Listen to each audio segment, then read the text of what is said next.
Agarda sizning ham molingizning tuyog'i xuddi shu shaklda bo'lsa, molingiz hech qachon tuzalmaydi. Videoga like bosib, kanalga obuna bo'lib qo'ying. Men hozir sizlarga buni to'liq tushuntirib o'taman. Hozirgi paytda og'iz yara kasalligidan keyin mollarda xuddi shunday bo'lyapti tuyog'i.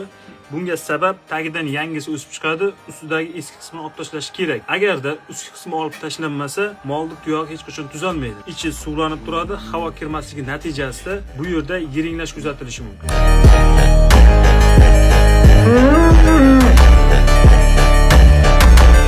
Ustidagi eski tuyog'ini olib tashlangandan so'ng tuyoqning tagiga shunday maxi spreylardan sepib ustini baylab qo'ygan ma'qulroq. Sababi infeksiya tushishini oldi olinadi, tuyoq tezroq bitadi.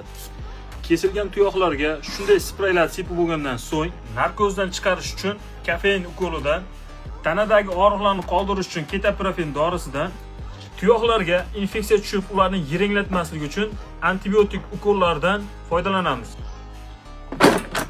Ushbu videoni xuddi shunday og'iz yara kasalligidan keyin hayvonining tuyog'i tuzalmayotgan do'stlaringizga yuborib qo'ying.